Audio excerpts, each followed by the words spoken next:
बड़ा ही शानदार है, बड़ा ही मजेदार है।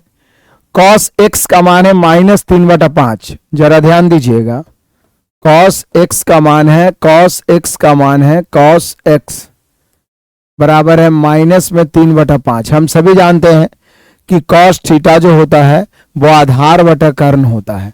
आधार बटा कर्ण होता है, आधार ऊपर वाला हो गया, कर्ण नीचे वाला। तो यहाँ पे लंब कितना हो जाएगा, तो लंब हम सभी का हो जाएगा 4, लेकिन 4 नहीं -4 लेना पड़ेगा। इसलिए -4 लेना है मेरे प्यारों, क्योंकि बोल रहा है तृतीय चतुर्थांश में है। और चतुर्थांश के बारे में मैंने आपको बताया था कि चतुर्थांश जब तृतीय हुई, फर्स्ट है, इस सेकंड है, ये थर्ड है और ये फोर्थ है, ठीक है।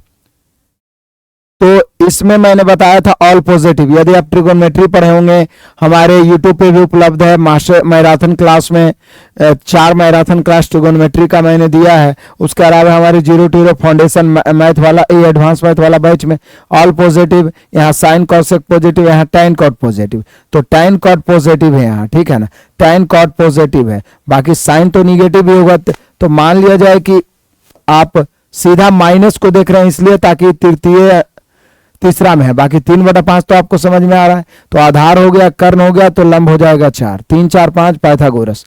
तो इसलिए cos x sin x का मान क्या होगा, तो sin x बराबर होता है लंब बटा कर्ण।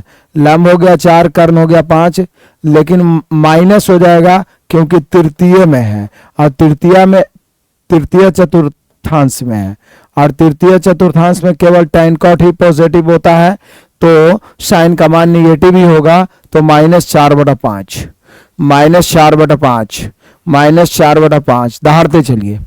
आ जाइए क्वेश्चन नंबर दूसरा, लाजवाब।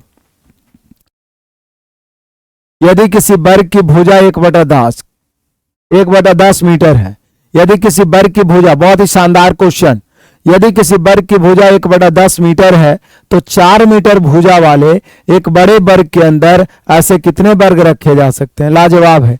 यदि किसी वर्ग की भुजा 1/10 मीटर है तो 4 मीटर एक बड़ा वर्ग ले लीजिए, उसमें कितने छोटे वर्ग रखे जा सकते हैं। तो सबसे आसान तरीका है, छोटे वर्गों की संख्या हम सभी से पूछा जा रहा है कि कितने छोटे वर्ग रखे जा सकते हैं।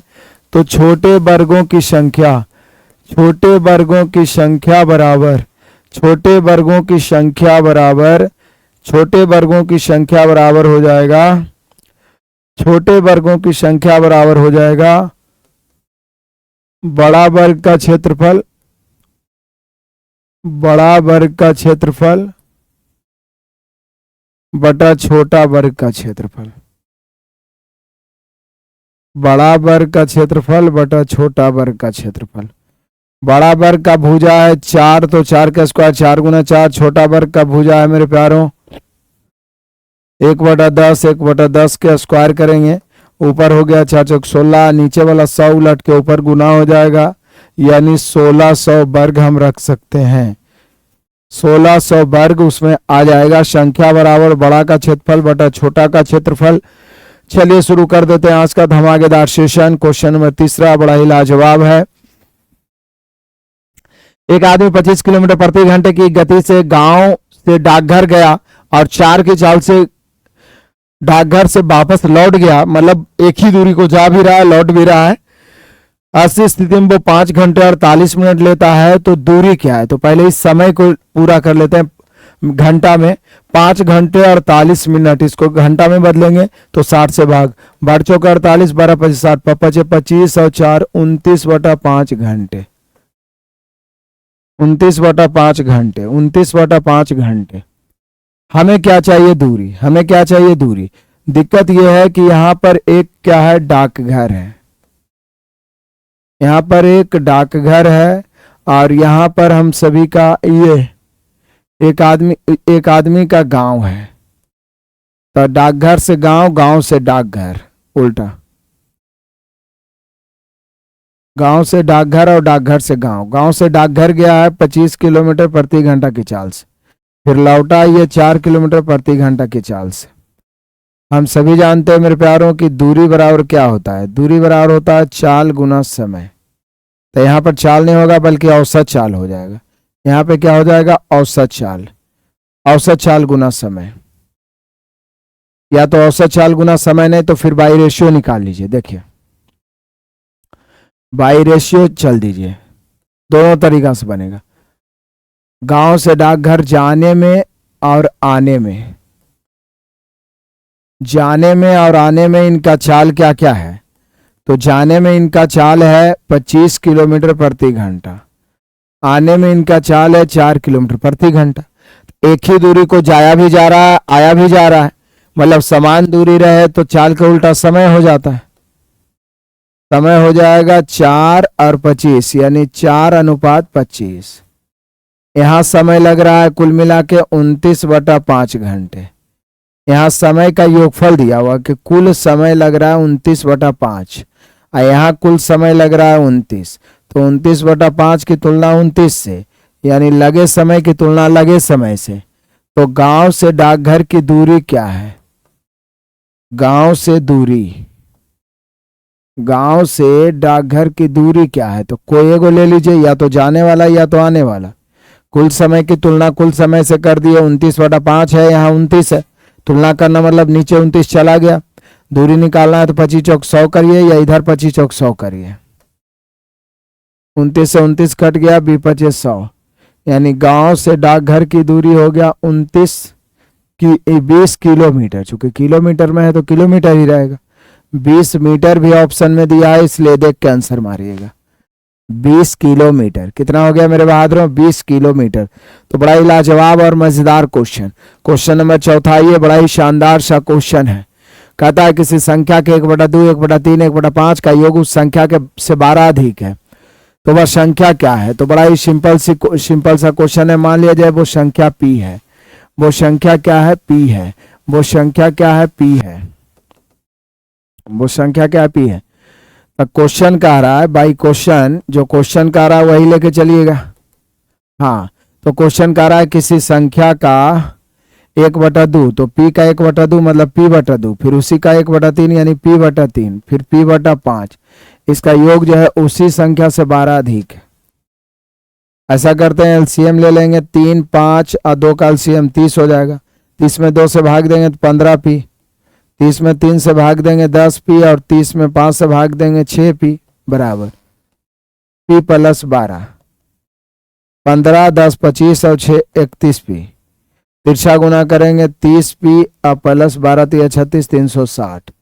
30p 31p में आके घटेगा तो p = 360। तो यही पूछ रहा है कि वो संख्या क्या है, यानी p का मान क्या है? 360। कुछ नहीं किए हैं, जो क्वेश्चन बोला है वही कर रहे हैं, अपना मन से कोई दिमाग नहीं लगाए। बहुत आसान क्वेश्चन। आ जाइए मेरे प्यारों, बहुत ही लॉलीपॉप मजेदार क्वेश्चन है कि एक विद्यालय में 2401 छात्र हैं। पीटी शिक्षक उन्हें पंक्तियों, मतलब पीटी प्रार्थना होता है ना सुबह सुबह, तो पंक्ति और स्तंभ में इस प्रकार खड़ा करना चाहते हैं कि पंक्तियों की संख्या स्तंभों की संख्या बराबर हो। तो सिंपल सी बात है, यानी वर्गमूल निकालना है। मतलब हम सभी जानते हैं कि टोटल संख्या निकालना हो तो ये पंक्ति की संख्या और स्तंभ की संख्या बराबर, ऐसे और ऐसे गुना कर दीजिए कितना छात्र है, तो पंक्ति गुना स्तंभ हो जाएगा, बराबर है 24। मान लिया कि जितना पंक्ति उतने स्तंभ है। मान लीजिए x पंक्ति है बच्चों का, x स्तंभ है, तो गुना करेंगे x गुना x बराबर 2401, मतलब सीधा x² बराबर 2401। मतलब जो पीटी शिक्षक है वो सीधा सीधी बच्चों को एक स्क्वायर के रूप में खड़ा करना चाहते हैं, तो इसलिए x बराबर वर्गमूल हो जाएगा 2401 का वर्गमूल तो 49 होता है। तो याद भी होगा आपको, नहीं तो वर्गमूल निकालने का ट्रिक भी मैंने बताया है पहले से भी। वैसे जो 50 तक का वर्ग मैक्सिमम विद्यार्थियों को याद ही रहता है। आ जाइए क्वेश्चन नंबर 6, बड़ा लाजवाब और मजेदार है। कहता है मेरे प्यारों कि एक व्यक्ति 12% वार्षिक साधारण ब्याज अर्जित करने हेतु 5000 रुपये की राशि को 5 वर्ष के लिए अपने बैंक खाते में जमा करता है। 5 वर्ष बाद उसे मिलने वाला मिश्र धन क्या है? तो ये बड़ा मजेदार है। एक व्यक्ति 12% वार्षिक साधारण ब्याज अर्जित करने हेतु 5000 रुपये की राशि को 5 वर्ष के लिए जमा कर। साधारण ब्याज सीधा होता है दर गुना समय, तो यहाँ 12% है और 5 वर्ष है तो 12×5 = 60 हो जाएगा। अब कहता है कि 5 वर्ष के बाद मिलने वाला मिश्र धन, ये तो साधारण ब्याज हो गया, हमें चाहिए मिश्र धन। तो मूलधन दिया हुआ है 5000, मूलधन की तुलना 100 से, मिश्रधन चाहिए 160 से। जल्दी से काटिए, जल्दी से काटिए, जल्दी से काटिए फटाफट। चलिए आगे बढ़ जाते हैं तूफानी अंदाज में। 4 अंकों की सबसे बड़ी पूर्ण वर्ग संख्या ही तो याद है, एक ही को जो 99 का स्क्वायर होता है 9801। बाकी सब पूर्ण वर्ग संख्या है भी नहीं। पूर्ण वर्ग संख्या के लिए अंतिम में जीरो की संख्या सम संख्या होना चाहिए, अंतिम में 3 को पूर्ण वर्ग होगा नहीं। 8 है अंतिम पूर्ण वर्ग होगा नहीं। यहाँ पे देख लीजिए 99 का स्क्वायर करिएगा तो 9801 होगा। इसके अलावा और किसी को पूर्ण वर्ग होने की संभावना है? कदापि नहीं है। आ जाइए आगे बढ़ जाते हैं। क्वेश्चन नंबर 8 आ जाइए, बहुत ही मजेदार है, बहुत ही लाजवाब है। कहता है अकेले किसी काम को 32 दिन में पूरा कर सकती है, जबकि बी के साथ मिलकर वह उसी काम को 24 दिन में, मतलब ये अकेले 32 दिन में, बी के साथ मिलकर 24 दिन में। यदि सी अकेले उसी काम को 64 दिन में, तो बी और सी, तो मेनली रूप से बी और सी का हम लोग को रेशियो चाहिए। थोड़ा सा मैं इस क्वेश्चन को ऊपर करता हूं ताकि स्पेस भरपूर मिल पाए। क्लियर है?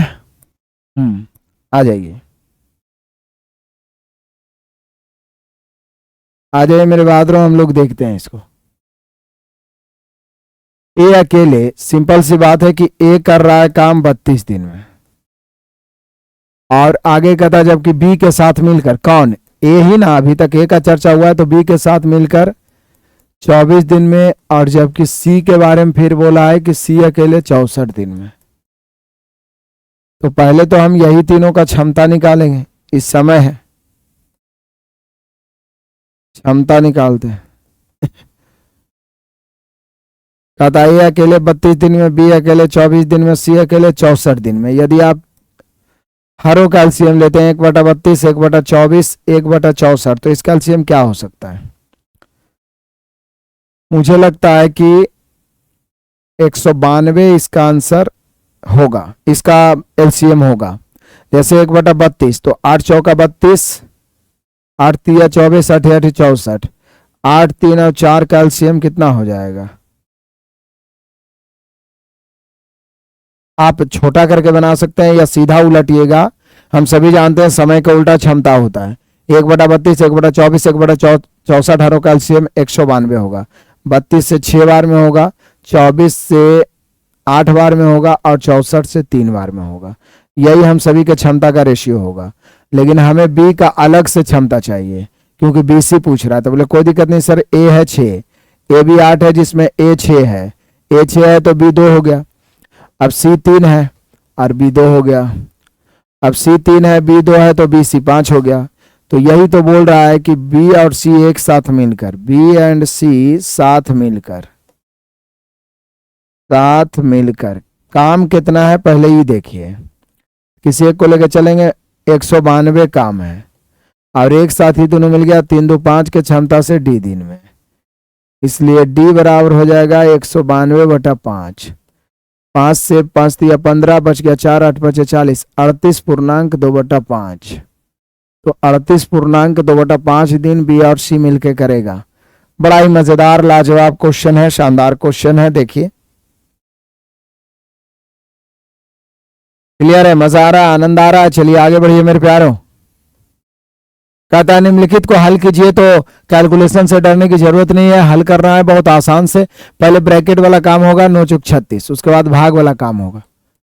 108 भागा 9 हो गया, प्लस इधर हो गया 2/3, गुना 4 तिया 12, 13/4। अब आ जाइए यहाँ पे 12 9 108, 12 प्लस यहाँ 2 दूनी 4 करेंगे तो 13/6 हो गया, 13/6।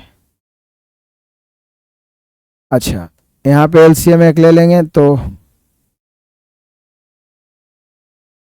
बटा में 11 तो नहीं है ना, बीच में तो प्लस ही है। एलसीएम 6, चलिए 12 6 72, 72 और 13, 12 6 72 हो गया, 72 और 13 जोड़ेंगे तो 85/6। ऐसा तो कोई ऑप्शन आ भी नहीं रहा है।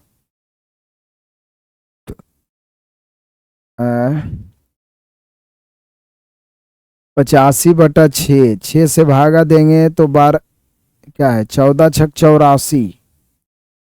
कोई ऑप्शन ऐसा आ रहा है? 14 छक 84, यानी मेनली रूप से यहाँ पर हो जाएगा 14.1/6। ऐसा कोई ऑप्शन है क्या? ऐसा तो कोई ऑप्शन, नीचे में 6 आने वाला तो कोई ऑप्शन ही नहीं है। ओ 5 है ना। हम क्या लिख लिए थे, कुछ गलत तो नहीं लिखे थे? चलिए देखे थे हम फिर से। आ जाइए मेरे प्यारों, फिर से आइए। 108 भागा यहाँ पर 9 चौक 36 है तो 9 प्लस 2/5 था यहाँ पे, 4 तिया 12, 1 13/4। गलती किए थे, 2 दूनी 4, यहाँ 3 ले लिए थे शायद। 12 नमा 108 तो 12 हो जाएगा, प्लस ऊपर में 13 नीचे में 10। ऐसा कोई ऑप्शन है? नहीं है। चलो एलसीएम तो 10 ही होना है। 120 और 13, 133/10। 10 से भागा देंगे, 13 10 130, 13.3/10 आंसर हो गया। बहुत ही आसान से आंसर आ गया, ऑप्शन नंबर 1। क्लियर है? चलिए आगे बढ़ते हैं मेरे प्यारों।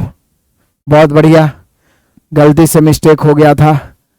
आज ये बड़ी आसान सा क्वेश्चन है। 1000 रुपए की राशि 10% वार्षिक चक्रवृद्धि ब्याज की दर से कितने समय में 1331 हो जाएगी? पहली बात तो चक्रवृद्धि ब्याज है, और कितने समय मतलब टी बराबर भाट। जब भी इस प्रकार के क्वेश्चन आया है, अभी तक मैंने जितना भी प्रैक्टिस करवाया है, मैं नोट जरूर लिखाता हूं और बार बार लिखाता हूं। आपको याद भी होगा कि सीआई में दर अथवा समय पूछे, सीआई में दर अथवा समय पूछे, सीआई में दर अथवा समय पूछे तो सर्वप्रथम मूलधन तथा मिश्रधन का अनुपात प्राप्त करते हैं। सर्वप्रथम मूलधन तथा मिश्रधन का अनुपात प्राप्त करते हैं। मूलधन तथा मिश्रधन का अनुपात प्राप्त करते हैं। मूलधन तथा मिश्रधन का अनुपात प्राप्त करते हैं। सीआई में दर अथवा समय पूछे तो यहाँ पे आप देख रहे हैं कि पूछ रहा है कितने समय में, तो सीधा मूलधन है 1000, बहुत सारे बच्चे तो 3 वर्ष मार दिया होगा देखते ही। मिश्रधन है 1331 और वार्षिक ही पूछ रहा है। ये बैठ रहा है क्यूब के रूप में, 10 के क्यूब 11 क्यूब, इतना तो याद रहेगा, इसलिए समय हो गया 3 वर्ष। बोले 10% कहाँ गया, तो वो तो चेक करने के लिए 10:11 से आप निकालिएगा तो 10% आ जाएगा। तो मूलधन मिश्रधन के रेशियो में आप बैठाइएगा, वो स्क्वायर क्यूब या पावर 4 के रूप में बैठेगा। जितना पावर बैठेगा वही उसका समय होगा, वही उसका समय होगा, वही उसका समय होगा। आ जाइए मेरे बहादुरों, क्वेश्चन अगला। क्वेश्चन नंबर 11 कहता है किसी वस्तु को 350 रुपये में बेचे जाने पर 340 में बेचे जाने की तुलना में 5% अधिक लाभ होता है, तो वस्तु का क्रय मूल्य।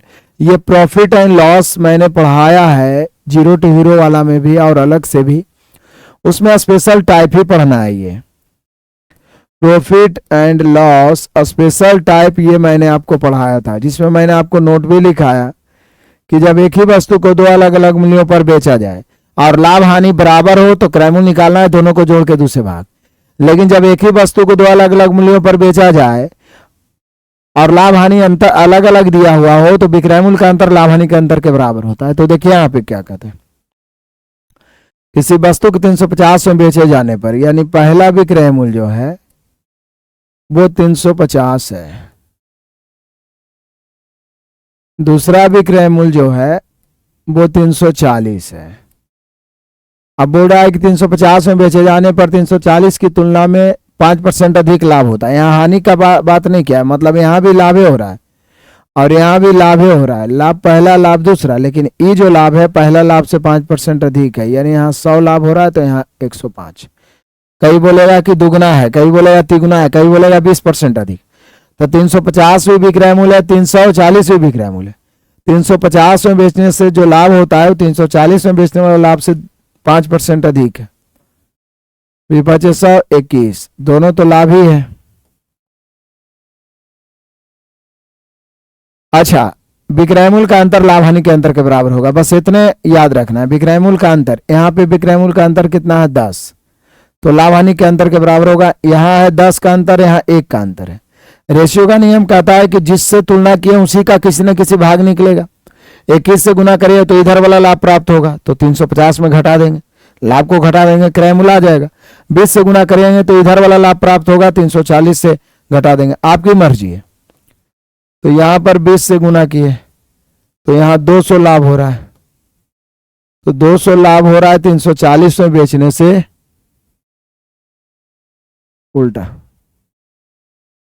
उस वस्तु 340 में बेचे से बेचे जाने की तुलना में 5% अधिक लाभ होता है। उस वस्तु का क्रय मूल्य क्या है? अच्छा, कुछ ज्यादा दिमाग नहीं लगा। ओहो हो, 5% अधिक लाभ होता है, मतलब जितना लाभ होता था उससे 5%। इतना दिमाग लगाने की जरूरत नहीं, ये एक्स्ट्रा दिमाग लगा दिया हम लोग।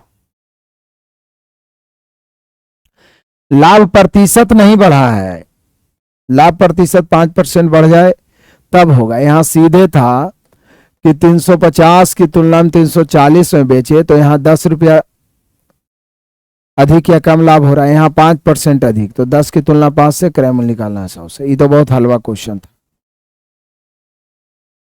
5 दूनी 10, 200 हो गया। क्या दिमाग लगा दिए हम लोग।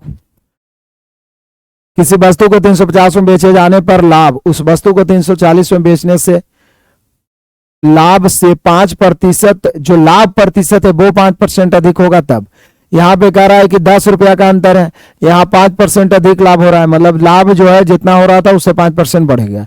तो सीधा तरीका अपना लिए, वृद्धि की तुलना वृद्धि से, क्रय मूल्य निकालना है 100 से। चुटकियों में सुलभ हो गया। कभी कभी एक्स्ट्रा दिमाग लग जाता है, उस प्रकार के क्वेश्चन भी आएगा तो मैं आपको बेहतरीन तरीके से बताऊंगा। 20 प्रेक्षणों का विचरण 5 है, प्रत्येक प्रेक्षण में 2 से गुना कर दिया जाए तो परिणामी प्रेक्षणों का विचरण क्या होगा। तो मैंने आपको बताया था कि प्रत्येक में 2 से गुना कर दिया जाए तो औसत भी दुगना हो जाता है। ध्यान दीजिएगा, प्रत्येक में 2 से गुना कर दिया जाए तो औसत भी दुगना हो जाता है, लेकिन विचरण बराबर होता है, ध्यान दीजिएगा, विचरण प्रसरण होता है। प्रसरण जो होता है, प्रसरण बराबर होता है मानक विचलन के होल स्क्वायर, और मानक विचलन बराबर होता है रूट अंडर प्रसरण। मैंने आपको माध्यमाधिका बताया था। इसलिए यदि प्रत्येक संख्या में समान राशि से गुना करें, तो अभी यूट्यूब पे आपने पढ़ा भी था एवरेज, तो औसत में भी सेम परिवर्तन होता है। जैसे दुगना कर रहे हैं तो औसत भी दुगना, तिगुना कर रहे हैं तो औसत भी तिगुना, लेकिन प्रत्येक प्रेक्षण में जितना गुना करेंगे विचरण जो है उसके वर्ग के गुना हो जाता है। मतलब यहाँ पे नोट लिखते हैं, प्रत्येक राशि में जितना गुना होगा, पहला माध्य भी उतना ही गुना होगा। यदि माध्य बोलता तो उतना ही गुना, जैसे दुगना कर रहा है तो माध्य द्वितीय गुना होगा। दूसरा, जबकि विचरण विकर्ण नहीं, विचरण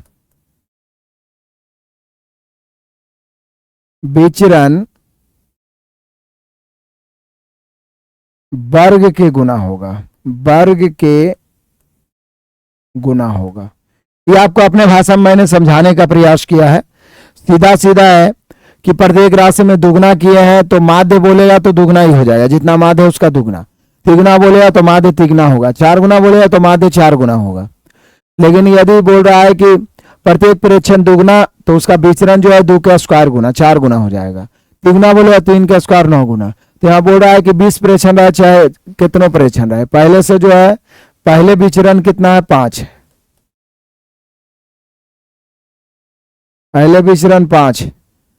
अब विचरण क्या होगा, चूंकि दुगना हुआ प्रत्येक प्रेक्षण, तो अब विचरण जो हो जाएगा 5 गुने 2 के स्क्वायर। तो 5 गुने 2 के स्क्वायर 20 हो सकता है, या यही आंसर दिया होगा 2 के स्क्वायर गुने 5, ऑप्शन नंबर ए, 2 के स्क्वायर गुने 5। थोड़ा सा ध्यान रखना, ये माध्यमाधिका बहुलक में मैंने पहले भी बताया है कितने क्लासेस में। ये आराम से डाटा इंटीग्रेशन का क्वेश्चन है, डीआई का। डीआई में 4 प्रकार के क्वेश्चन होते हैं, जो पाई चार्ट आप बेहतरीन ढंग से पढ़े हैं, दंडा लेख आप बेहतरीन ढंग से पढ़े हैं, इसके अलावा आप बेहतरीन ढंग से ये टैबुलेशन इसको बोलते हैं, एक लाइन ग्राफ होता है, तो यहाँ पे देखिएगा कि दी गई तालिका के अनुसार 2001 से 2005 तक निम्न में से किसकी उत्पादन वृद्धि दर सर्वाधिक है। तो 1 से 5 देखिए, ये 24 से हो गया 85, लगभग कई गुना हुआ है। 24 तो 72 होता है, 4 गुना से कम ही हुआ है। 87 से 53 हुआ है, ये तो 1.5 गुना भी नहीं हुआ। 12 से 54 हुआ है, 12 चौके 48, ये 4 गुना से ज्यादा हुआ है। 27 से 69 हुआ है, 3 गुना से भी कम हुआ है। तो ज्यादा वृद्धि कौन हो रहा है, देख रहे हैं। 24 या 72 होता है, 24 चौक 96 होता है, 4 गुना से कम हुआ है, ये तो बहुत कम बढ़ा है। ये 12 25 60 के करीब करीब 4 गुना से ज्यादा ही बढ़ा है, ये भी 4 गुना से कम बढ़ा है, 3 गुना से भी कम बढ़ा है। तो ये 4 गुना बढ़ रहा है, 4 गुना से भी ज्यादा बढ़ रहा है, यानी सबसे ज्यादा वृद्धि कॉपर में हो रहा है। ऐसे ही आप देख लीजिए, सबसे ज्यादा वृद्धि परसेंटेज के अनुसार कॉपर में हो रहा है। देखिए कॉपर में सबसे ज्यादा वृद्धि हो रहा है, सबसे ज्यादा वृद्धि कॉपर में हो रहा है मेरे प्यारों। बड़ा ही सिंपल सा 14 नंबर क्वेश्चन है, एकदम आसान सा कैलकुलेशन। दशमलव के कारण इसको गलती करने की संभावना होगी, लेकिन हम लोग चालाक हैं, ध्यान दीजिए। नीचे 3 अंक के बाद दशमलव पॉइंट काटेंगे, 3 को 0 चला जाएगा। लेफ्ट में पॉइंट काटेंगे, राइट में काटेंगे, लेफ्ट में 3 को 0 चला जाएगा। अब क्या करेंगे, 144 से 144 कट गया, ऊपर कुछ नहीं तो 1 पर 4 शून्य, तिरछा गुना करेंगे तो x बराबर 144 ऊपर में बचेगा और ये 10,000 नीचे आ जाएगा। अब किसी भी संख्या में 10,000 से भाग देना मतलब 4 अंक के बाद दशमलव। 144 में 4 अंक से भाग देना मतलब 0.0144, यही आंसर होगा। एक अंक भी आप खिसके तो आपका आंसर गलत हो जाएगा। तो 4 अंक के बाद दशमलव हो गया, ऑप्शन नंबर तीसरा। आप देखिए बढ़िया से, मजेदार है, कोई दिक्कत परेशानी मेरे बहादुरों आगे बढ़ जाइए। क्वेश्चन नंबर 15 हम लोग पहुंच गए। कहता 5,000 की राशि पर 4% वार्षिक ब्याज की दर से वार्षिक और छमाही आधार पर चक्रवृद्धि करने पर 1.5 वर्ष में अर्जित चक्रवृद्धि ब्याजों का अंतर, ये बताए भी हम क्वेश्चन, हमारे असाइनमेंट में भी उपलब्ध है ये क्वेश्चन। 5,000 रुपया आपके पास धनराशि, आप 2 तरीके से इसको ब्याज पर लगा रहे हैं। पहली बात तो है कि 4% वार्षिक है 1.5 वर्ष, इधर भी 4% वार्षिक है 1.5 वर्ष, लेकिन इधर आप वार्षिक लगा रहे हैं, वार्षिक सीआई। तो 1.5 वर्ष का सीआई निकालना मैंने आपको सिखाया था, याद है। यूट्यूब पे अभी भी मेरा वीडियो उपलब्ध है, 1.5 वर्ष का सीआई कैसे निकालेंगे। तो 4% वार्षिक दर से 1.5 वर्ष का, तो पहले 1 वर्ष का निकालेंगे 4, फिर आधा वर्ष का निकालेंगे। जैसे 4% है और आपके पास है 1.5 वर्ष, 4% है और आपके पास है 1.5 वर्ष, 4% है आपके पास है 1.5 वर्ष, 4 हो गया। अब प्लस यहां पे देख लीजिए, 4 हो गया, प्लस यहां पे देख लीजिए 4 का आधा 2 हो गया, और फिर 4 का 2% क्या हो गया 0.06, सॉरी 0.08। फिर से आइए, 4% वार्षिक दर से 1.5 वर्ष का सीआई। चक्रवृद्धि ब्याज का नियम का क्या कहता है, ब्याज का भी ब्याज जुटे चक्रवृद्धि ब्याज कहलाएगा। तो 4% वार्षिक दर से पहला वर्ष का तो 4 होगा, आधा वर्ष का 2 होगा, प्लस 4 का 2% और निकालिएगा तो 4 दूनी 8, 2 अंक के बाद दशमलव, इसको जोड़िएगा तो 6.08 हो गया। इधर आइए, यहां पे देखिए उल्टा लिखे हैं, यहाँ 4 वर्ष लिख दिए हैं। 4%, 4% 1.5 वर्ष। यहां पे बोल रहा है कि छमाही, यहां पे छमाही बोल रहा है या अर्धवार्षिक। छमाही होने पर क्या होगा कि दर आधा हो जाएगा 2%, और समय हो गया 3 वर्ष। अब 3 वर्ष का सीआई 2% से तो याद होगा, कम से कम 10% तक याद भी होगा। मैंने आपको बताया 6.1208 होगा, 1208। नहीं तो निकालने का तरीका भी मैंने आपको बताया है, सीआई का सुपर 50 भी आप देख के पता कर सकते हैं। 6.1208 हो गया, और यहां पर 2 अंक के बाद भी दशमलव और बढ़ा देते हैं हम। अब बोल रहा है कि ये दोनों में अंतर क्या है, बोले सर ये दोनों में घटा दीजिए ना अंतर। ये बड़ा है, 8 में 0 घट गया 8, 0 में 0 घट गया 0, ये 2 है, 2 में से 8 नहीं घटेगा, 12 में से 8 घट गया 4, फिर 0 में 0 घट गया 0, और दशमलव 6 में 6 घट गया 0। तो ये परसेंट में अंतर आया, इधर वार्षिक और इधर अर्धवार्षिक सीआई का अंतर आया। लेकिन हमें निश्चित राशि में चाहिए, तो बाई रेशियो तुलना गुना करिए, बाई रेशियो तुलना गुना कर दीजिए। हमें अंतर की राशि चाहिए। बोलिए कि सर जी 5000 है मूलधन, इसकी तुलना 100 से, हमें अंतर चाहिए तो 0.0408 काटिए, 2 शून्य से 2 शून्य, बाकी को गुना करिए। ये 0 है पहले हो जाएगा, फिर 5 8 40 के 0 बचा 4, 5 0 0 4, 5 चौके 20 के 0 बचा 2, 5 0 0 2 हो गया। अब इधर तो 0 बार लगाइए चाहे नहीं, 1 2 3 4 अंक के बाद दशमलव है, सीधे 2.04 आप कह सकते हैं। कितना कह सकते हैं? 2.04। कितना कह सकते हैं? 2.04, ऑप्शन नंबर चौथा। वार्षिक निकाल लिए, अर्धवार्षिक निकाल लिए, दोनों का अंतर, बाकी तो रेशियो ही काम कर जाता है ना सब क्वेश्चन में।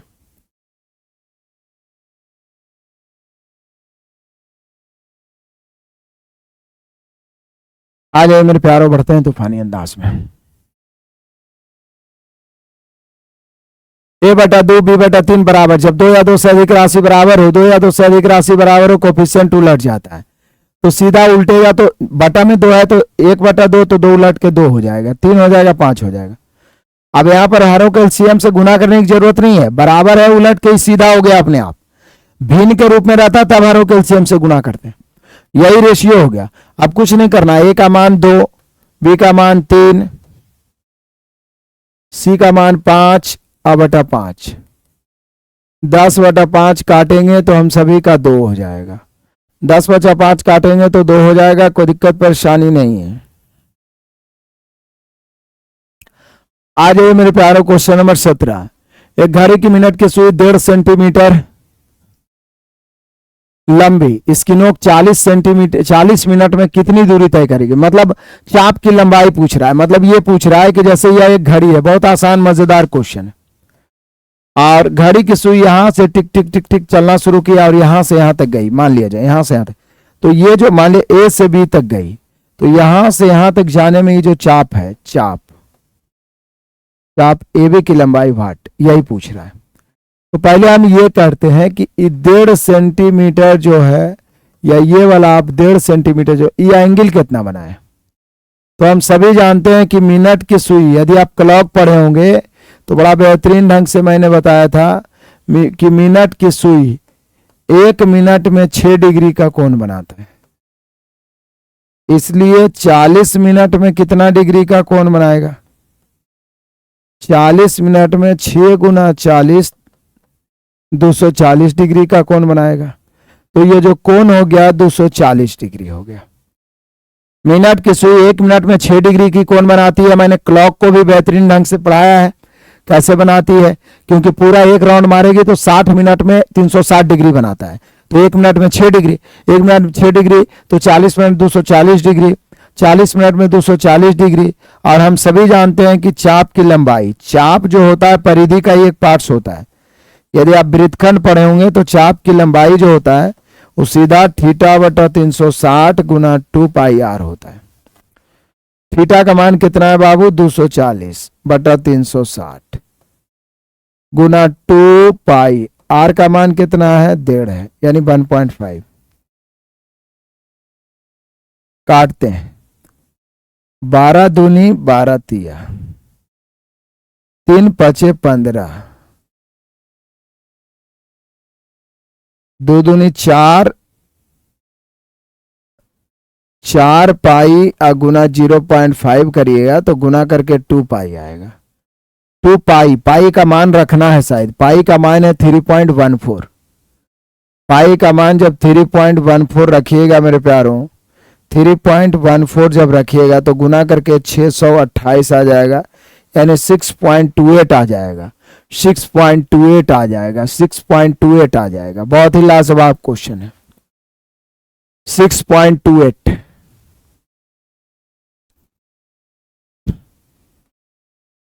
आ जाइए क्वेश्चन नंबर 18, बड़ा ही मजेदार। कह रहा है 5 वर्गों के परिमाप 24, 32, 40, 76 और 80। तो उस अन्य वर्ग का परिमाप ज्ञात कीजिए जिसका क्षेत्रफल इन वर्गों के क्षेत्रफल के योग के बराबर है। बड़ा ही मजेदार है। पहला वर्ग, दूसरा वर्ग, तीसरा वर्ग और चौथा वर्ग और ये 5वां वर्ग, इन वर्ग का परिमाप क्या है? परिमाप है 24 है, 32 है, 40 है, 76 है और 80 है।